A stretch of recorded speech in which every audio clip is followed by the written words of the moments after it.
يا مركز النور فيك الإخاء وفيك المحبة فيك النقاء يا مركز النور فيك الإخاء وفيك المحبة فيك النقاء وفيك تجمع شمل الشباب فصرت بحق لهم ملتقى وفيك اللهم صل على سيدنا ومولانا محمد وعلى آل سيدنا ومولانا محمد وبارك وسلم. الحمد لله رب العالمين والصلاة والسلام على سيد الأنبياء والمرسلين وعلى آله وأصحابه وأزواجه وذرياته ومن تبعهم بإحسان إلى يوم الدين. أعوذ بالله من الشيطان الرجيم. بسم الله الرحمن الرحيم.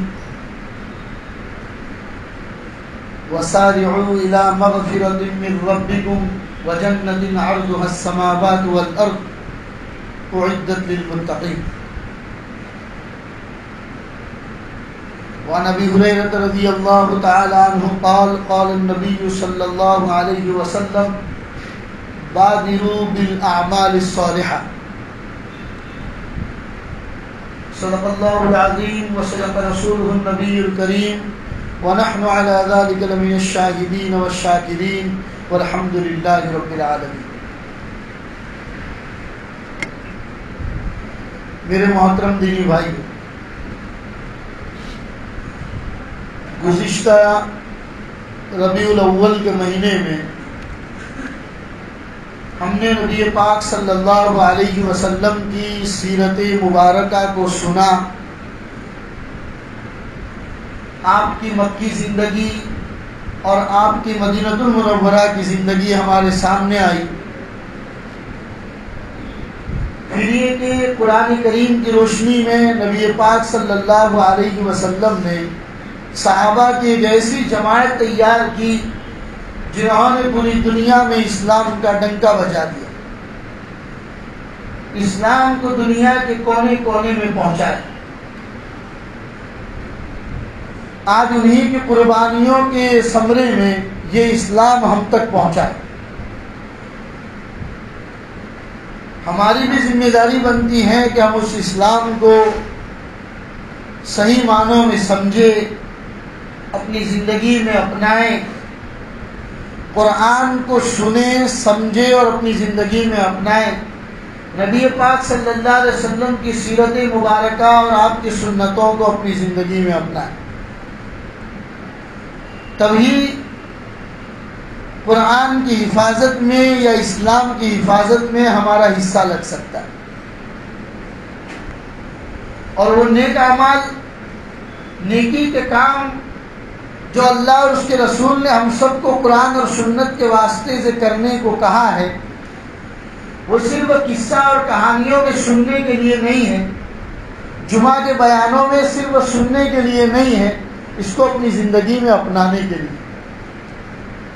جب بھی کوئی دین کی بات سنے یا سمجھے، اس نیت کے ساتھ سنے کہ اللہ آج ہی سے قرآن اور سنت کی یہ بات میری زندگی میں اتار دیجئے اور مجھے اس پر عمل کرنے والا بنا دیجئے. اسی نیت کے ساتھ دین کی بات کو سنا جائے تو اللہ تبارک و تعالی اس کو اپنی زندگی میں پیدا کرنے کی ہمیں توفیق بھی عطا فرماتے ہیں اور قرآن اور حدیث کی وہ باتیں عمل کرنے کی توفیق بھی ہمیں عطا فرماتے ہیں. اس لیے کہ قرآن کریم کی جو آیت میں نے ابھی آپ کے سامنے پڑھی وہ سورہ آل عمران کی آیت نمبر 133 ہے، جس میں اللہ ارشاد فرماتے ہیں وَسَارِعُوا إِلَى مَغْفِرَةٍ مِّن رَّبِّكُمْ وَجَنَّةٍ أَرْضُهَا السَّمَاوَاتُ وَالْأَرْضُ أُعِدَّتْ لِلْمُتَّقِينَ. کہ بھائی نیکی کے اعمال میں جلدی کرو، نیکی کے کام کرنے میں جلدی کرو. یہ مت سوچو کہ فرصت ملے گی تب جا کے نیکی کے کام کروں گا، ابھی تو جوانی ہے عیاشیوں میں گزار دوں، بڑھاپا سر پہ آئے گا تب جا کے نیکی کے کام کروں گا.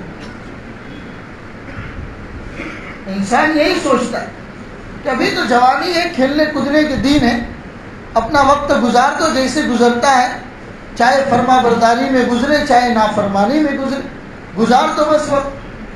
بڑھاپا آئے گا تب نیک بنیں گے. حج کی بات آتی ہے تو کیا کہتے ہیں؟ ابھی عمر ہی کہاں ہے حج کرنے کی، ابھی عمر ہے ہی نہیں حج کرنے کی. بڑھاپا جب سر پہ آ جائے گا تب جا کے حج کرنے کو جائیں گے اور تمام کے تمام اپنے برے اعمال کو دھلوا کر آئیں گے. ابھی عمر ہے ہی نہیں حج کرنے کی، ایسا کہتے ہیں. میرے بھائیوں، قرآن کریم کیا کہتا ہے؟ قرآن کہتا ہے وسارعوا. سارعوا یہ جو سینٹنس ہے یہ بولا جاتا ہے ایسے موقع پر جب کسی کام میں انتہائی جلدی کرنی، تب یہ موقع، اس موقع پر یہ بولا جاتا ہے وسارعوا الی مغفرۃ من ربکم. ارے اپنے رب کی مغفرت کی طرف جلدی چلو، تیزی سے چلو. انتظار مت کرو کہ وقت ملے گا اور مغفرت مانگیں گے. انتظار مت کرو کہ موقع ملے گا تب جا کے اللہ سے اپنے گناہوں کی معافی مانگیں گے. کیا معلوم، کسی کو دنیا میں پتہ نہیں ہے موقع ملے یا نہ ملے. کوئی انسان اپنی موت کے وقت کے بارے میں بتا نہیں سکتا. دنیا نے بڑی ترقیاں کر لی، ٹیکنالوجی نے بڑی ترقیاں کر لی، لیکن آج تک ایسی ٹیکنالوجی پیدا ہی نہیں ہوئی، ایسی ٹیکنالوجی تیار ہی نہیں ہوئی جو انسان کو یہ بتا سکے کہ آپ اتنا وقت زندہ رہنے والے. ڈاکٹروں کی ڈاکٹریاں فیل ہو جاتی ہے. انتہائی انسان جب بہت بیماری کے آخری درجے میں چلا جاتا ہے تب ڈاکٹر کہتا ہے لے جاؤ، 4-5 دن کے مہمان ہیں، گھر جا کے ان کی سیوا کرو. پتہ چلا کہ وہ آدمی اسی شام میں چلا جاتا ہے. پتہ چلا کہ وہ آدمی کبھی کبھی 2 مہینہ زندہ رہ کر جاتا ہے. موت کا کسی کو پتہ نہیں ہے میرے بھائی. اسی لیے انتظار نہ کرو کہ وقت ملے گا اور توبہ کریں گے. انتظار نہ کرو کہ وقت ملے گا تب جا کے نیکی کے کام کریں گے. انتظار نہ کرو کہ وقت ملے گا تب جا کے لوگوں سے اپنے معاملات کو صاف کریں گے. ارے نیکی کے کام کرنا ہے جلدی کرو. اللہ فرماتا ہے وسارعوا الی مغفرۃ من ربکم. تمہارے رب کی مغفرت کی طرف جلدی چلو، تیزی سے چلو. خالی مغفرت کی طرف نہیں، وجنہ، اس جنت کی طرف. جنت ہر ایک کو چاہیے، جنت ہر ایک کو چاہیے. تو اللہ فرماتے ہیں اس جنت کی طرف تیزی سے چلو جو اللہ نے تمہارے لیے بنا رکھی. وسارعوا الی مغفرۃ من ربکم وجنہ عرضها السماوات والارض. وہ جنت کے جس کی چوڑائی آسمان اور زمین سے کہیں زیادہ ہے. اعدت للمتقین. وہ جنت اللہ نے متقی لوگوں کے لیے تیار کر رکھی ہے. ایسی جنت کی طرف تیزی سے چلو. وقت کا انتظار مت کرو کہ وقت ملے گا تب جا کے ہم یہ کام کریں. میں آپ کو 2 حدیثیں بھی سناتا ہوں جس میں اللہ کے رسول صلی اللہ علیہ وسلم فرماتے ہیں بادروا بالاعمال الصالحہ. اے بھائیو، نیک کام کرنے میں جلدی کرو. کیا تمہیں 7 چیزوں کا انتظار ہے کہ وہ 7 باتیں ہو جائے گی تب جا کے تم توبہ کرو گے؟ وہ 7 باتیں ہو جائے گی تب جا کے تم اپنے اللہ کی طرف لو لگاؤ گے؟ کیا تمہیں ان 7 باتوں کا انتظار ہے؟ وہ 7 باتیں نبی پاک صلی اللہ علیہ وسلم نے حدیث میں گنوائی. وہ میں بتاتا ہوں آپ کو، لیکن اس سے پہلے ہم جو بھی قرآن سنتے ہیں، نبی پاک صلی اللہ علیہ وسلم کی حدیثیں سنتے ہیں، کتنی باتیں ہمیں واٹس ایپ وغیرہ کے ذریعے سننے کو ملتی ہیں، دیکھنے کو ملتی ہے. میرے بھائیوں، جب بھی قرآن اور حدیث کی کوئی بھی بات کو سنیں، سمجھے، اس نیت کے ساتھ سنیں کہ اے اللہ مجھے ابھی سے اس پر عمل کرنے والا بنا دیجیے. یہ نیت کرے انسان، اے اللہ میں نے جو بھی قرآن اور حدیث کی یہ باتیں سنی ہیں، ابھی سے، کل سے نہیں، ابھی سے مجھے اس پر عمل کرنے والا بنا دیجیے. اسی کو اللہ نے فرمایا وسارعوا الی مغفرۃ من ربکم بادروا بالاعمال الصالحہ. اللہ کے رسول نے فرمایا نیک کاموں کی طرف جلدی سے بڑھو. انتظار مت کرو کہ موقع ملے گا اور یہ نیک کام کریں گے. روایت میں نبی پاک صلی اللہ علیہ وسلم نے فرمایا بادروا بالاعمال 7 باتیں پیدا ہونے سے پہلے پہلے اپنے اعمال میں جلدی کرو. فرمایا هل تنتظرون الا فقرا منسیا. 7 باتیں پہلے میں آپ کو گنوا دوں. هل تنتظرون الا فقرا منسیا او غنى مطغیا. آگے فرمایا او مرضا مفسدا او حرما مفندا او موتا مجهزا او الدجال فشر غائب ينتظر او الساعة فالساعة ادہا وامر. یہ 7 باتیں اللہ کے رسول نے گنوائی. میں ہر ایک کا ترجمہ کر کے آپ کو بتاتا ہوں.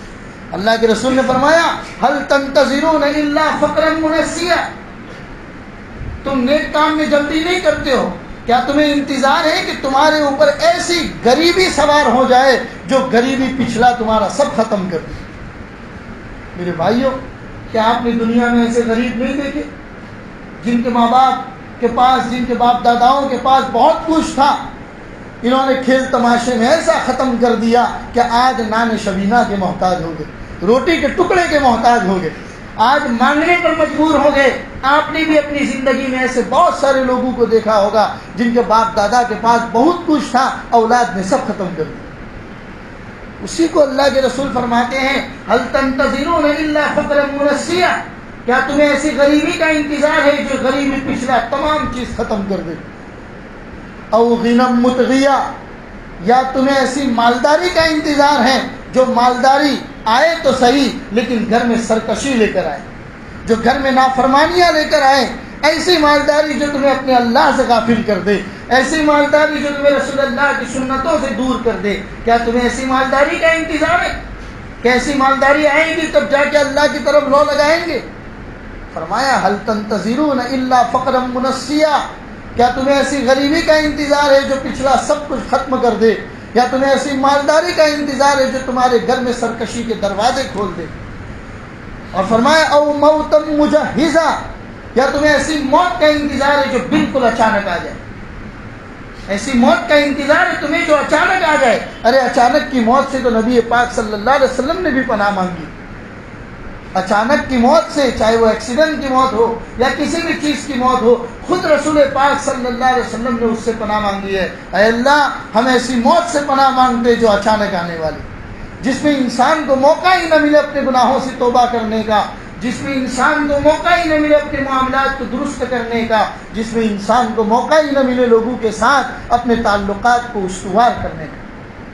کیا ایسی موت کا تم انتظار کرتے ہو کہ ایسی موت آئے گی تب جا کے توبہ کریں گے؟ ارے ایسی موت آ جائے گی تمہیں موقع ہی نہیں ملے گا، کب اپنے گناہوں کی معافی مانگو گے اپنے اللہ سے؟ تو فرمایا کیا تمہیں ایسی غریبی کا انتظار ہے جو پچھلا سب کچھ ختم کر دے، یا تمہیں ایسی مالداری کا انتظار ہے کہ جو تمہارے گھر میں سرکشی کے دروازے کھول دے، یا تمہیں ایسی موت کا انتظار ہے جو بالکل اچانک آنے والی ہو؟ اور فرمایا او حرمم مفندا، یا تمہیں ایسے بڑھاپے کا انتظار ہے جس بڑھاپے میں انسان کو یاد ہی نہیں رہتا کہ میں نے ابھی 5 منٹ پہلے کیا کھایا تھا، میں نے پانی پیا کہ نہیں پیا۔ ایسے بڑھاپے سے تو قرآن کریم میں اللہ نے پناہ مانگنا ہم کو سکھایا ہے، خود نبی پاک صلی اللہ علیہ وسلم نے پناہ مانگی ہے۔ اے اللہ الہ ارذل العمر لکی لا یعلم بعد علم شیئا، اے اللہ میں عمر کے اس پڑاؤ سے آپ کی پناہ مانگتا ہوں جس میں انسان کو یاد ہی نہیں رہتا کہ تھوڑی دیر پہلے کیا ہوا۔ تو اللہ کے رسول فرماتے کیا تمہیں ایسی بڑھاپے کا انتظار ہے جس بڑھاپے میں تمہیں یاد ہی نہیں رہے کہ میں نے کیا کیا ہے اور کیا نہیں کیا؟ او حرمم مفندا، اور فرمایا او موتا مجہزا او غنم مطغیہ او مرضا مفسدا، یا تمہیں ایسی بیماری کا انتظار ہے کہ جو بالکل تمہیں فاسد بنا کر رکھ دے، تمہیں سر جھکانا بھی چاہو تو تمہیں سر جھکانے کا موقع نہیں ملے، تم وضو کر کے 2 رکعت صلاۃ التوبہ پڑھنا چاہو تمہیں اتنا موقع ہی نہ ملے کہ تم وضو کر سکو، تمہیں بیماریوں نے ایسا گھیر دیا ہو کہ تم یہ پیشانی اللہ کے حضور جھکانا چاہو تو بھی نہ جھکا سکو، تم اپنی یہ کمر اللہ کے حضور رکوع میں جھکانا چاہو تو بھی جھکا نہ سکو۔ کیا تمہیں ایسی بیماری کا انتظار ہے؟ اللہ کے رسول فرماتے ہیں او مرض مفسدہ، یا تمہیں ایسی بیماری کا انتظار ہے جو تمہیں بالکل فاسد بنا کر رکھ دے، یا پھر تمہیں دجال کا انتظار ہے، یا پھر تمہیں دجال کا انتظار ہے۔ دجال کون ہے؟ کسی جمعہ کو مستقل قیامت کی نشانیوں کے متعلق دجال کے بارے میں انشاءاللہ آپ کو بتائیں گے۔ البتہ اتنا ضرور بتا دیتا ہوں، دجال قیامت سے پہلے نکلے گا، اللہ اس کو ایسی طاقت عطا فرمائیں گے جو انسان کو مارے گا بھی اور انسان کو زندہ بھی کرے گا، جس کی ایک آنکھ ہوگی، جس کی پیشانی کے اوپر کافر لکھا ہوا ہوگا۔ یہ دجال آنے والا ہے قیامت سے پہلے۔ تو اللہ کے رسول فرماتے ہیں ابھی دجال، کیا تمہیں دجال کا انتظار ہے؟ ارے دجال فشر ينتظر، وہ تو انتہائی بری چیز ہے جس کا انتظار کیا جا رہا ہے، تم اس کا انتظار کرتے ہو۔ آگے فرمایا ابھی الساعہ، یا پھر تمہیں قیامت کا انتظار کہ قیامت آئے گی تب توبہ کریں گے، قیامت آئے گی تب اپنے معاملات کو درست کریں گے، قیامت آئے گی تب نمازیں پڑھیں گے، روزہ رکھیں گے، زکوٰۃ اور حج ادا کریں گے۔ اور الساعۃ، تمہیں قیامت کا انتظار ہے، فالساعۃ ادھیٰ وامر، اللہ کے رسول نے فرمایا قیامت تو وہ تو انتہائی سخت اور کڑوی چیز، تم اس کا مقابلہ نہیں کر سکتے ہو۔ تو یہ 7 چیزیں گنوائی، هل تنتظرون الا فقرا منسیا او غنى مطغیا، فرمایا کیا تمہیں ایسی بیماری، کیا تمہیں ایسی غریبی کا انتظار ہے جو پچھلا سب کچھ ختم کر دے، یا ایسی مالداری کا انتظار ہے جو تمہارے گھر میں سرکشی کے دروازے کھول دے، یا تمہیں ایسی بیماری کا انتظار ہے جو تمہیں فساد میں مبتلا کر دے، یا تمہیں ایسی بڑھاپے کا انتظار ہے کہ جس میں یاد ہی نہ رہے کہ پچھلے کیا کیا تھا، یا اچانک کی موت کا انتظار ہے، یا دجال کا انتظار ہے، یا قیامت کا انتظار۔ اللہ کے رسول نے فرمایا یہ 7 باتیں پیدا ہوئے اس سے پہلے تم اپنے اعمال کے اندر جلدی کرو، مغفرت کے اندر جلدی کرو، اللہ کی طرف اعمال کرنے کے اندر جلدی کرو۔ فرمایا نیکی کے کام میں دیر نہیں کیا کرتے، نیکی کا کام جب آدمی کو موقع ملے اسی وقت نیکی کے کام میں حصہ لینا چاہیے۔ بعض اکابرین فرماتے ہیں انسان کے دل میں جب کوئی نیک کام کرنے کا جذبہ پیدا ہو تو سمجھ لو کہ یہ اللہ کا مہمان ہے۔ کوئی بھی نیک کام کرنے کا آپ کے دل میں جذبہ ہوا کہ 2 رکعت آج صلاۃ شکر کی پڑھتا ہوں تو فوراً جا کے پڑھ لو، انتظار مت کرو کہ عصر میں جاؤں گا اور پڑھوں گا یا عشاء میں جاؤں گا اور پڑھوں گا۔ ارے آپ ظہر میں آئے ہو، آپ کے دل میں یہ جذبہ پیدا ہوا ہے تو اسی وقت پڑھ لو۔ اکابرین فرماتے ہیں کہ دل میں نیک کام کے پیدا ہونے کا جو جذبہ پیدا ہوتا ہے وہ اللہ کا مہمان ہوتا ہے، اس کی مہمانی اسی وقت کر دو، اگر نہیں کرو گے تو وہ جائے گا تو اتنا دور چلا جائے گا کہ دوبارہ آئے گا بھی۔ اسی لیے جذبہ پیدا ہوا صدقہ کرنا ہے اسی وقت کر لو، انتظار مت کرو کہ مہینے کی پہلی تاریخ کو سیلری ملے گی تب جا کے صدقہ کروں گا۔ ارے ابھی تمہارے دل میں جذبہ پیدا ہوا ہے، صدقے کے لیے ہزاروں روپیوں کا ہونا ضروری نہیں ہے، 1-2 روپیہ اگر اخلاص کے ساتھ بھی کیا جائے تو اللہ کے وہاں وہ بہت بڑا درجہ رکھتا ہے۔ تو فرمایا کہ نیک کام کا جذبہ دل میں پیدا ہونا یہ اللہ کا مہمان ہے، اس مہمان کا اکرام کرو، اگر اکرام نہ کیا گیا تو وہ اتنا دور چلا جائے گا کہ دوبارہ آنے کی کوئی گارنٹی نہیں۔ اس لیے فرمایا کہ نیک کام کرنے کے اندر جلدی پیدا کرو۔ موجودہ وقت کے اندر جن حالات میں ہم لوگ جیتے ہیں ایسے حالات میں علماء کرام فرماتے ہیں قرآن اور حدیث کی روشنی میں کہ ہم سب کو عمل کرنے کی ضرورت ہے۔ کس کے اوپر؟ سورۃ العصر کے اوپر۔ قرآن کریم کے 30ویں پارے کی چھوٹی سی سورت ہے، والعصر ان الانسان لفی خسر الا الذین آمنوا وعملوا الصالحات وتواصوا بالحق وتواصوا بالصبر۔ اس چھوٹی سی سورت میں اللہ نے زمانے کی قسم کھائی اور اللہ نے فرمایا والعصر، زمانے کی قسم، ان الانسان لفی خسر، دنیا کے تمام انسان نقصان میں، دنیا میں جتنے انسان ہیں وہ تمام کے تمام انسان نقصان میں ہیں، گھوٹالے میں ہیں، ٹوٹے میں ہیں، پورے کے پورے خسارے میں پڑے ہوئے ہیں۔ ہاں جو لوگ 4 کام کرتے ہیں وہ لوگ نقصان میں نہیں، الا الذین آمنوا، وہ لوگ کہ جو ایمان لائے۔ ہمیں اپنی فکر کرنے کی ضرورت ہے کہ ہم ایمان والے ہیں کہ نہیں ہیں، اگر ہیں اللہ کا شکر ہے، اپنے ایمان کو بچانے کی فکر کرو۔ الا الذین آمنوا وعملوا الصالحات، اور نیک اعمال کیے۔ ایمان ہونے کے ساتھ ساتھ نیک کام کے اندر جڑنا بھی ضروری ہے، نیکی کے کام کرو، اسی کو حدیث میں بیان کیا بادروا بالاعمال الصالحہ، نیکی کے کام کی طرف جلدی سے بڑھو، انتظار مت کرو کہ وقت ملے گا اور نیکی کے کام کریں گے۔ وتواصوا بالحق وتواصوا بالصبر، اور ایک دوسرے کو حق بات کی نصیحت کرتے رہا کرو۔ اللہ نے مجھے توفیق دی ہے، میں نیک کام کرتا ہوں، اسی پر بس مت کرو۔ ہمارے ساتھ میں رہنے والا ہمارا بھائی اگر وہ نیکی کے کام کی طرف تیزی سے نہیں چلتا، نیکی کے کام میں نہیں جڑتا، ہماری ذمہ داری بنتی ہے کہ ہم اس کو نیکی کے کام کی طرف رغبت دلائیں۔ اگر وہ نماز نہیں پڑھتا، ہم نماز پڑھنے آ رہے ہیں، اللہ کا کرم ہے کہ اس نے ہمیں نماز کی توفیق دی، ہم نماز کو آ رہے ہیں، ہم اس کو دعوت دیتے ہوئے چلے کہ میرے بھائی نماز کا وقت ہوا جا رہا ہے۔ ہم روزہ رکھتے ہیں، وہ روزہ نہیں رکھتا، ہماری ذمہ داری ہے کہ ہم اس کو روزے کی طرف ابھاریں۔ ہم زکوٰۃ ادا کرتے ہیں، وہ زکوٰۃ ادا نہیں کرتا، ہماری ذمہ داری ہے کہ ہم اس کو زکوٰۃ کے مسائل سمجھائیں، زکوٰۃ کی طرف رغبت دلائیں اور کہے کہ میرے بھائی اللہ نے مالدار بنایا ہے تو زکوٰۃ ادا کر۔ ہم نے حج کر لی ہے، وہ مالدار ہے اور حج ادا نہیں کرتا، ہم اس کو سمجھائے کہ میرے بھائی تو مالدار ہے، تیرے اوپر حج فرض ہو چکا ہے، اب کس چیز کا انتظار ہے، آؤ جلدی حج کا فارم بھرو اور حج کی طرف تیزی سے چلو۔ تو اسی کو کہتے ہیں وتواصوا بالحق، ایک دوسرے کو حق بات کی وصیت کرو۔ قرآن کریم نے جو سینٹینس یوز کیا ہے وتواصوا، یہ وتواصوا جو عام طور پر عربی گرامر میں استعمال ہوتا ہے وہ اس لیے ہوتا ہے جب کام دونوں پارٹی کی طرف سے، ایک پارٹی اگر وہ کام کرتا ہے تو قرآن میں ایسا سینٹینس استعمال نہیں کیا جاتا۔ قرآن میں یہ سینٹینس تواصوا یہ اس وقت استعمال کیا جاتا ہے جب وہ کام دونوں پارٹی کی طرف سے، دونوں کی طرف سے یہ کام جب ہو تب جا کے ایسا سینٹینس اللہ استعمال کرتے ہیں۔ وتواصوا بالحق، ایک دوسرے کو حق بات کی وصیت کرو، اور جب حق بات کی وصیت کرو گے حالات آئیں گے، مشکلیاں آئیں گی، تو پھر فرمایا وتواصوا بالصبر، ایسے موقع پر ایک دوسرے کو صبر کی وصیت کیا۔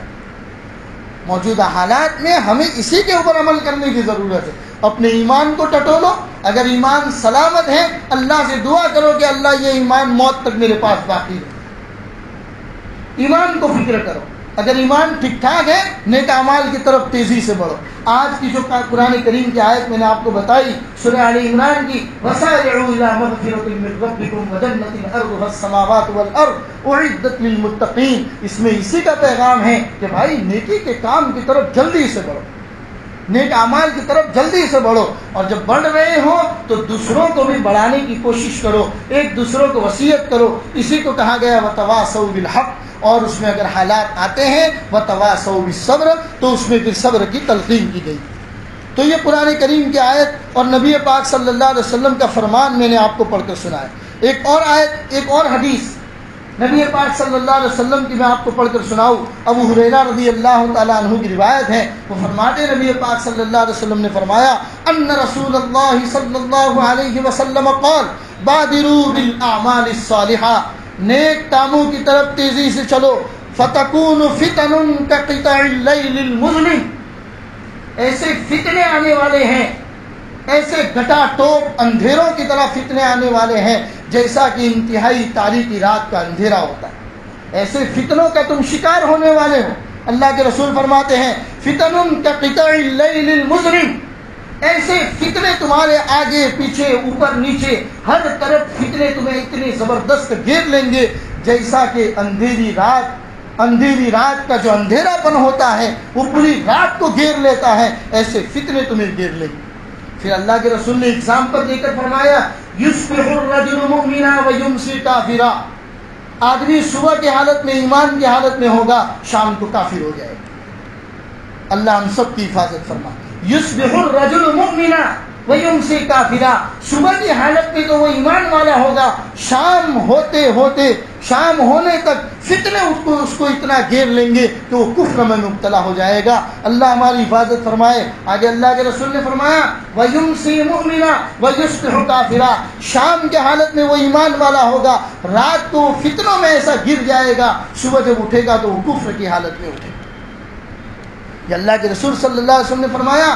آگے اللہ کے رسول نے ایک بات اور فرمائی یبیع دینہ بعرض من الدنیا، اپنے دین کا سودا کر دے گا چھوٹے سے دنیا کے معاملے۔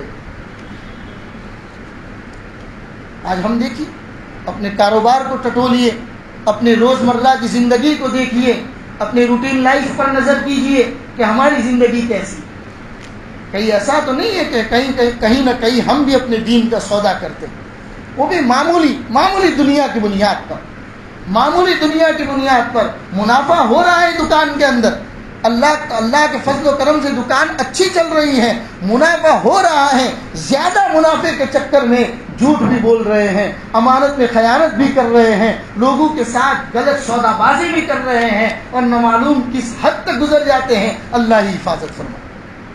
اسی کو اللہ کے رسول نے فرمایا یبیع دینہ بعرض من الدنیا، معمولی دنیا کے ٹکڑے کی وجہ سے وہ اپنے دین کا سودا کرتے۔ فتنے تو آئیں گے، ابھی تو کچھ حالات نہیں ہیں، حالات کا اور بھی سامنا کرنا ہے۔ اسی لیے کہتے ہیں کہ ایمان والا بن کر زندگی گزارنا اتنا آسان نہیں ہے جتنا کہ پھولوں کی چھاؤں کے اوپر چلنا آسان ہوتا ہے. یہ تو کانٹوں پہ چلنا ہے، تب جا کے جنت ملے گی. جنت اتنی آسانی سے نہیں ملے گی. جنت پانے کے لیے دنیا کی زندگی میں حالات میں رہنا ہے. فتنے برسات کی طرح ہوں گے. ایک اور روایت میں جو نبی پاک صلی اللہ علیہ وسلم نے فرمایا کہ فتنے تمہیں معلوم ہے تمہارے اوپر کیسے گریں گے؟ فرمایا جیسے تسبیح میں بہت سارے دانے جڑے ہوئے رہتے ہیں، اگر اس کے دھاگے کو کاٹ دیا جائے تو اس کے دانے جتنی تیزی سے زمین پر گرتے ہیں اس سے کہیں زیادہ تیزی سے فتنے تمہارے اوپر گریں گے. ایسے فتنے کے اندر اپنے ایمان کو بچا کر اللہ کے حضور لے جانا ہے، وہی صحیح ایمان والا. اسی لیے میرے بھائیوں، اللہ تبارک و تعالی ہم سب کے ایمان کی حفاظت فرمائے. ایمان کی حفاظت کے ساتھ ساتھ ہمیں نیک کام میں تیزی سے بڑھنے کی توفیق عطا فرمائے. میرے بھائیوں، موقع اور فرصت کا انتظار مت کرو کہ فرصت ملے گی اور نیکی کے کام کریں گے، فرصت ملے گی صدقہ خیرات کریں گے، فرصت ملے گی نماز ادا کریں گے، فرصت ملے گی تو روزہ رکھیں گے، فرصت ملے گی ابھی تو جوانی ہے، بڑھاپا آئے گا تب جا کے حج کو جائیں گے. اس طریقے سے فرصت کا انتظار مت کرو. زندگی جب حساب لینے پہ آتی ہے تو کسی کو موقع نہیں دیتی. زندگی جب حساب لینے کو آتی ہے تب وہ کسی کو موقع نہیں دیتی میرے بھائی. اسی لیے جتنا ہو سکے نیکی کے اعمال کے اندر تیزی سے بڑھو. اور فرمایا کہ ان موقع پر الحمدللہ کہنے کی عادت ڈالو. الحمدللہ کہنے کی عادت ڈالو. اللہ نے صبح اٹھایا اور تندرستی کے ساتھ الحمدللہ کہو. رات کو نیند اچھی آئی الحمدللہ کہو. بھوک لگی الحمدللہ کہو. کھانا وقت پر اللہ نے ہمارے لیے انتظام کیا الحمدللہ کہو. جگہ جگہ پر موقع پر الحمدللہ کہنے کی عادت ڈالو. اس لیے کہ شکر گزار بندے اللہ کو بہت پسند ہیں. شکر گزار بندے اللہ کو بہت پسند ہیں. اور اتنا ہی نہیں، اللہ تبارک و تعالیٰ کا خود یہ فرمان ہے کہ جو میرے بندے میری نعمتوں پر شکر گزار ہوتے ہیں میں ان کی نعمتوں میں اضافہ کرتا ہوں. لئن شکرتم لازیدنکم، میں ان کی نعمتوں میں اضافہ کرتا ہوں. اور اگر ناشکری کرتے ہیں ان عذابی لشدید، تو میری پکڑ بڑی سخت. تو کچھ باتیں لکھ کر لایا تھا چھوٹی چھوٹی باتوں پر الحمدللہ کہنے کی عادت ڈالو. اس لیے کہ اللہ کو شکر گزار بندے بہت پسند ہیں. اور کہتے ہیں 2 لعنتوں میں کبھی بھی مبتلا مت ہونا. میرے نوجوان بھائیوں کو خاص طور پر میں کہتا ہوں کہ 2 لعنتیں ایسی ہیں اس میں کبھی بھی مبتلا مت ہونا. ایک ہے مایوسی. مایوسی ایک ایسی لعنت ہے کہ جب انسان اس میں مبتلا ہو جاتا ہے تو گویا کہ اس کے لیے آگے منزل کے راستے بند ہو جاتے ہیں. اس کو آگے پھر اندھیرا ہی نظر آتا ہے. اس کا اپنا فیوچر نہیں ہوتا، اس کا اپنا کوئی مستقبل نہیں ہوتا. اس لیے کہتے ہیں 2 لعنتوں میں کبھی مبتلا مت ہو. ایک ہے مایوسی اور دوسری ہے ذہنی عیاشی. ذہنی عیاشی بہت بڑی چیز ہے. ذہنی عیاشی رات کو اپنے کمرے میں ہے، کوئی نہیں ہے کوئی روکنے والا ٹوکنے والا. وہاں یوٹیوب لے کر بیٹھے ہیں، سوشل میڈیا لے کر بیٹھے ہیں، کون سی چیزیں اس میں دیکھی جا رہی ہیں اللہ کے علاوہ تو کوئی جانتا نہیں.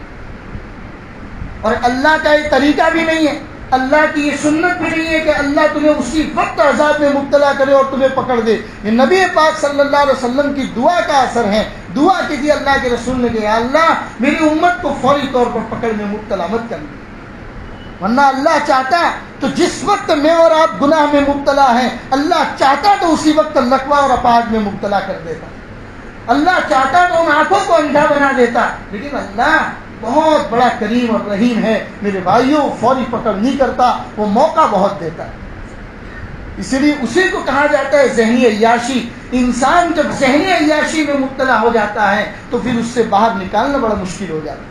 مایوسی اور ذہنی عیاشی ان دونوں ایسی خراب لعنتیں ہیں. اللہ ہم سب کی اور ہمارے نوجوانوں کی اس سے حفاظت فرمائے. اللہ کہنے سننے سے زیادہ ہم سب کو عمل کی توفیق عطا فرمائے. میرے بھائیوں، دوسری ایک کام اور ضروری کام کرنے کا یہ تھا. آپ لوگ جانتے ہو کہ وسیم رضوی نام کے خبیث آدمی نے محمد رسول اللہ صلی اللہ علیہ وسلم کی ذات پر ایک بک تیار کی.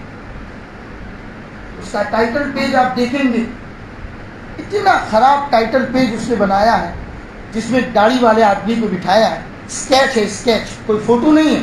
اسکیچ سے بنایا ہوا اس کا ٹائٹل پیج ہے جس میں ایک داڑھی والے آدمی کو بٹھایا ہے اس کے اوپر ایک طرف تلوار ایک طرف خنجر بنایا ہے، اور سامنے ایک عورت کو بٹھایا ہے جس کے سر پر بال نہیں ہے، اور اس کے پیچھے کا اسکیچ ایسا بنا ہوا ہے کہ عورت کے پیچھے کے بدن کا آدھا ننگا پن نظر آ رہا ہے۔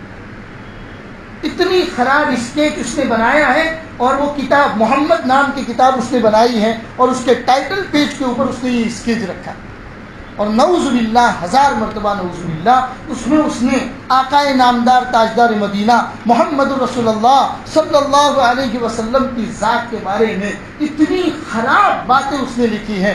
اللہ ہم سب کی اس سے حفاظت کرے۔ ہندوستان کے مختلف علاقوں سے اس پر ایکشن لیا گیا۔ ہم سب کی بھی ذمہ داری ہے کہ جب ٹویٹر وغیرہ کے اوپر ٹرینڈ اس کا چلے تو اس میں مبتلا ہو اور اس میں حصہ لے۔ آج کل سوشل میڈیا کے اندر ٹویٹر ہی ایک بہترین ہتھیار ہے اپنی بات دور تک پہنچانے کا، اپنی بات پرائم منسٹر تک پہنچانے کا، اپنی بات گویا کہ صدر جمہوریہ تک پہنچانے کا۔ جس فیلڈ میں آپ اپنی بات پہنچانا چاہتے ہو تو ٹویٹر ایک بہترین ہتھیار ہے، اس کا استعمال کریں۔ نوجوانوں کو خاص طور پر کہتا ہوں، جب ٹویٹر کے اوپر وسیم رضوی ملعون کے بارے میں جب ٹرینڈ چلے تو آپ اس کو چلائیے، اور اس ملعون کے بارے میں جتنا ہو سکے FRI درج کرانے کی اپنی بات کو چلائیے۔ اس نے یہ لکھا ہے اور اس کو پروٹیکشن بھی ملا ہوا ہے، اور اس کتاب کو لانچ کیا جا رہا ہے کئی مندروں میں، اور نہ معلوم کچھ ایسے خراب قسم کے لوگ ہوتے ہیں جو اس کی کتاب کو ہندوستان کے مختلف علاقوں میں لانچ کر رہے ہیں۔ تو ہماری بھی ذمہ داری ہے کہ جتنا ہم ہو سکے، ہمارے کچھ نوجوانوں نے ہمارے کلیکٹر کو ایک آویدن پتر پہنچا دیا ہے، کلیکٹر کو، بھروچ کلیکٹر کو، بہت سارے مختلف طبقات کے مسلمان جمع ہو کے، اماموں وغیرہ نے مل کے بھروچ کلیکٹر کو تو آویدن پتر پہنچا دیا گیا ہے کہ اس کے خلاف FRI درج کی جائے۔ ہم لوگ بھی اللہ تبارک و تعالیٰ سے دعا کریں کہ اللہ اس کو صحیح سمجھ عطا فرما۔ جس نبی نے پوری زندگی دشمن کو بھی اگر کانٹا چبھے تو اس نبی کی ذات تڑپ جاتی تھی، اس نبی کے بارے میں یہ آدمی اتنا خراب لکھ رہا ہے، اس کے مقدر میں اگر ہدایت ہے تو اللہ اس کو ہدایت عطا فرما، محمد رسول اللہ کو اس کو شیدائی بنا، اور اگر اس کے ذمے ہدایت نہیں ہے، اللہ اس کو ایسی عبرتناک سزا عطا فرمائے کہ رہتی دنیا تک کوئی بھی اگر محمد کے بارے میں انگلی اٹھانے کی کوشش کرے تو اس کو وسیم رضوی کا انجام یاد آ جائے۔ ایسے اللہ تبارک و تعالیٰ سے دعا کرے اللہ کہنے سننے سے زیادہ ہم سب کو عمل کی توفیق عطا فرمائے۔ آئندہ کچھ مہینوں میں سنڈے یعنی اتوار کو اپنے الیکشن کارڈ کو درست کروانے کی مہم اپنے پولنگ بوتھ پر چلائی جائے گی۔ تو میرے نوجوان بھائیوں، آپ لوگ اس پر کوشش کرو، آپ کے جو بھی ووٹنگ کارڈ وغیرہ میں جو غلطیاں ہیں اس کو درست کرنا ہے۔ کسی کا ووٹنگ کارڈ بنا ہوا نہیں ہے تو ووٹنگ کارڈ بنانے کے سلسلے میں آئندہ دسمبر سے جنوری فروری وغیرہ میں تمام اتوار کو پولنگ بوتھ کے اوپر اس کی مہم چلائی جائے گی، تو حصہ لے اور اپنے الیکشن کارڈ کو درست کرنے کی کوشش کرے۔ اور ایک ضروری اعلان یہ بھی تھا کہ جیسے مہنگائی کو سامنے رکھتے ہوئے مساجد کے اندر بھی اس کے لائٹ بل وغیرہ کا خرچ نکالنا مشکل ہو جاتا ہے۔ ہمارا دار ارقم اس کی مستقل آمدنی کا کوئی ذریعہ نہیں ہے، آپ لوگ جانتے ہیں، لہٰذا آپ لوگ ہی کے عطیات سے اللہ تبارک و تعالیٰ اس نظام کو چلا رہے، دار ارقم کے نظام کو، اور انشاءاللہ قیامت کی صبح تک اللہ اس کو چلائیں گے۔ ہم لوگ زیادہ سے زیادہ اس میں حصہ لیں، اپنے عطیات کو، اپنے ہدایہ کو دار ارقم کی جولی کے اندر زیادہ سے زیادہ ڈالے تاکہ اللہ اس سلسلے کو دور تک چلائے، اس کی ضروریات پوری ہو۔ پھر اس کے لیے جو گھر لیا گیا ہے اس گھر کی رقومات کی ادائیگی کے اندر بھی خود بھی حصہ لے، اپنے رشتہ داروں کو بھی اس کی طرف توجہ دلائے۔ اللہ ہمارے عطیات کو قبول فرمائے، کہنے سننے سے زیادہ ہم سب کو عمل کی توفیق عطا فرمائے، نیک کاموں میں زیادہ سے زیادہ حصہ لینے کی اور جلدی کرنے کی ہم سب کو توفیق عطا فرمائے۔ وصلی اللہ علی النبی الکریم وعلی آلہ واصحابہ اجمعین برحمتک یا ارحم الراحمین۔